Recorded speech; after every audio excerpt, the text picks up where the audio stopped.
Alright, y'all, I'm about to make some bacon saltfish. So let me introduce my ingredients to you. I have all of this stuff. We have some garlic powder, in case I need some later. I have my lovely green seasoning, some white pepper, some black pepper. I like using this. I don't have any scallions today, so I'm going to use this to take the place of it, as well as some allspice inside of there, a little bit of fish seasoning, a little bit of paprika for color. This is optional, you don't have to use it, but I'm going to try it today. Probably just a half of a teaspoon for that.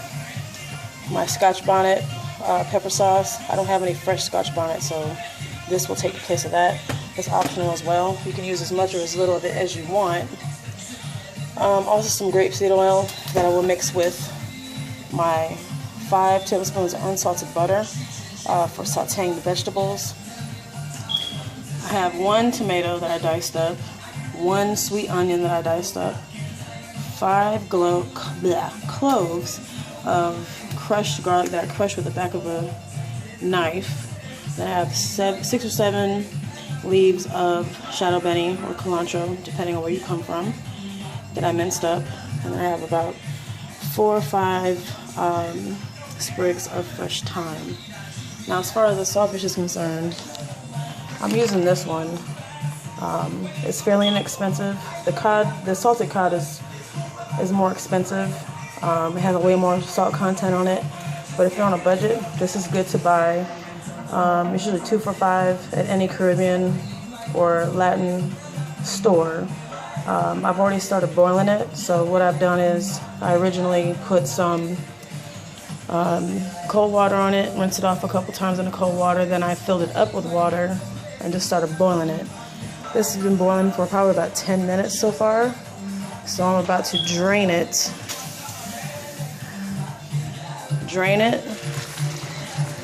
Cover it with some hot water this time, put it back to boil probably in the 10 or 15 minutes, so we'll go back to boiling in just a second.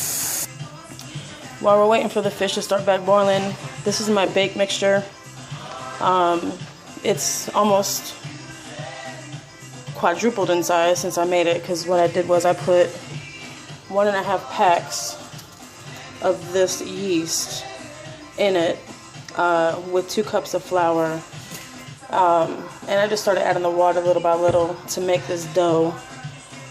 It was probably the size of a grapefruit when I started, and now it's as wide as the bottom of this bowl. So it's risen quite a bit. So whenever you make your baked mixture, you want it to rise to let the yeast do its work. Kind of like pizza dough, but not. You're not going to make it pizza dough, obviously, but you have to just let it rise. It's been sitting probably for an hour.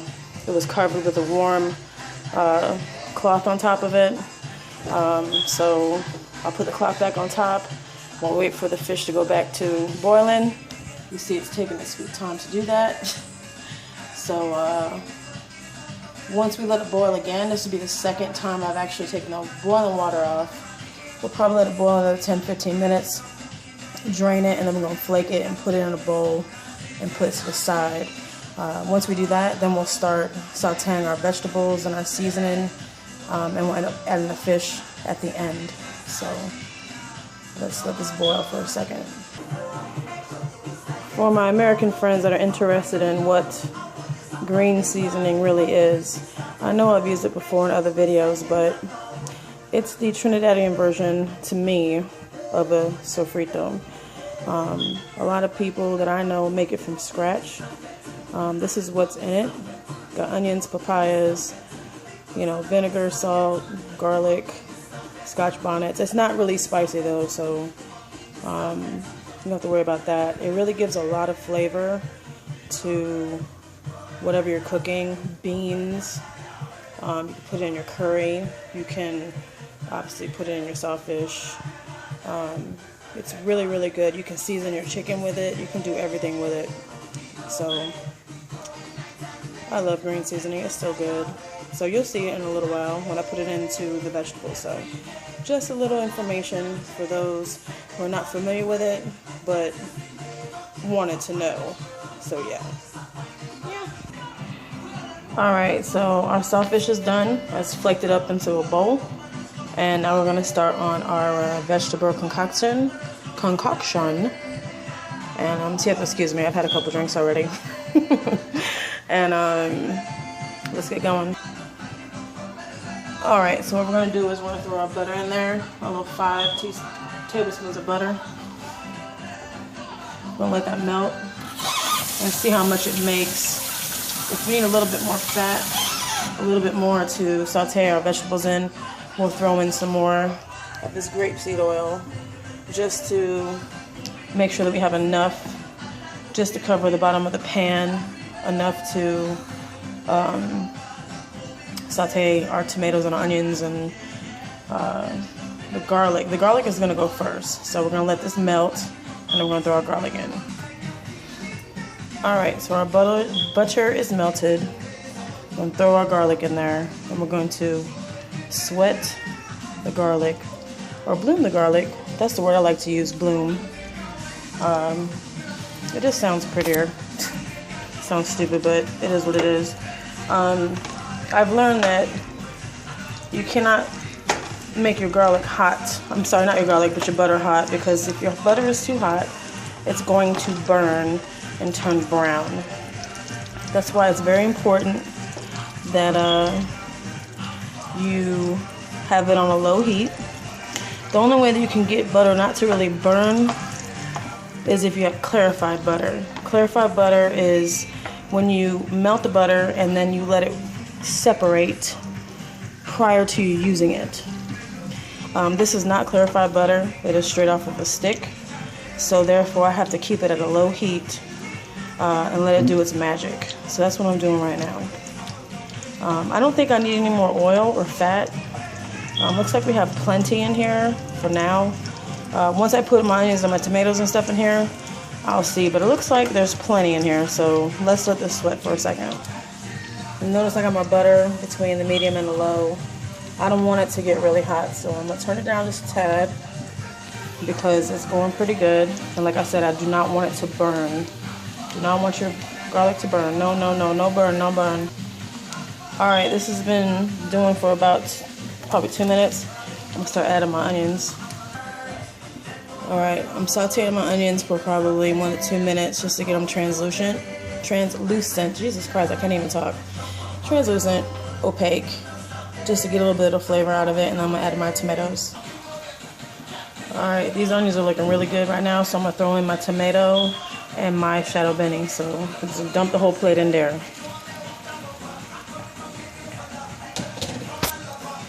I'm going to stir it up. Stir it up, stir it up. At this point, if you want to turn up the heat a little bit more, you can, because you have a little bit more moisture in there from the tomatoes. So we don't have to necessarily worry about it. If you don't have enough fat or whatever into the pan to allow these things to simmer, or saute I should say, you can add a little bit more. Like you can add grapeseed oil or olive oil, vegetable oil, just to kind of make up the difference. But right now we're just going to let this saute a couple minutes together, and then we're going to start adding our green seasoning and all the other seasonings that we're going to use. Alright, so this has been going about 3 minutes or so. So I'm going to add half a teaspoon of white pepper, like 1/3 of a teaspoon of paprika, just for some color, a whole tablespoon of fish seasoning, and I'm going to put 2 teaspoons of this green seasoning. Now, if y'all been watching my videos, y'all know I love me some green seasoning. I'll probably add some more, but right now that's what I'm going to add. And then I'm just going to sprinkle some of this, the garlic and whatever seasoning in here. You have to be careful with that one because it has some salt already added to it. And remember, we got salt from the saltfish going in here. So just going to mix this around Let it get nice and coated all the way around the pan. And let it simmer, maybe 5 minutes or so the flavors can kind of marry each other. Say hi to my son-in-law.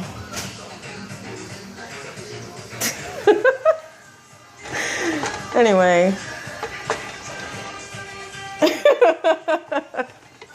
Such a damn nutcase, I swear. That's my people, though. Now, as far as the saltfish is concerned, some people add cabbage to it to make it stretch if they got a big family. You can do that. This would probably be the time to add the cabbage so you can start cooking it. And cabbage doesn't take that long to cook, but this would be a good time to add it so those flavors can get in there as well. So we're gonna let this go, 5 minutes or so. Look at the color on that. It looks really nice.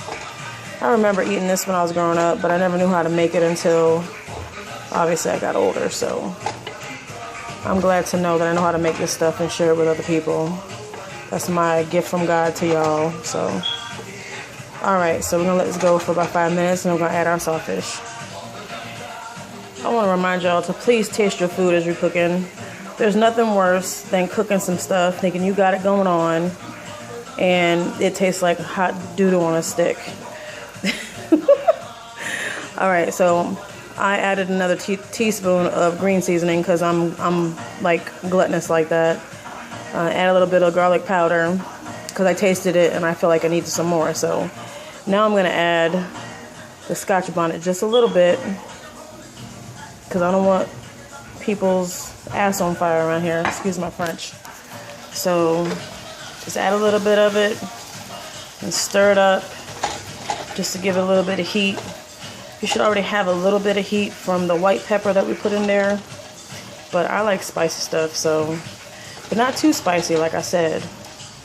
So we got that right there.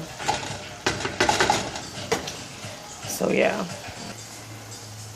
Alright, I turned the heat down to low. And I'm going to throw in my saltfish now. The elapsed time of all this concoction getting together is probably a good at least 10 minutes because you want these things to cook and get the flavor out of them. So I'm adding my saltfish and I'm also going to add my thyme. Oh no, I keep moving the flicking camera. It's hard when you're your own cameraman, you know what I'm saying? So you're going to stir this around. You can add some water if you feel like you need some more moisture up in here too. It does not have to be oil. But I think I need some more. Just a little bit more. I think I'm going to add a little bit of water. It was good until I put this flicking fish in here. But yeah, so you want to put your saltfish in there and just mix it up really good with what you already sauteed. And I'm going to put a little bit of water in here, give it a little more moisture, and let it just kind of simmer on low. Alright, so it's about done. Unfortunately, my phone only has approximately 2 minutes more of recording time, which really sucks for me. Ultimately, it sucks for my viewers because I really wanted to show y'all what this bake looked like, so I'll have to delete some stuff and make a second video for the bake. But basically for the bake, what you do is you just tear off a piece, roll it into a ball, flatten it out. You can use a rolling pin, roll it out and cut it into squares if you want to be fancy. You just basically fry it up until it's golden brown. The yeast should make it rise up even more when you cook it, so you should be good to go with that. So thank you for watching. And this is the saltfish. It's done. Done, done, done.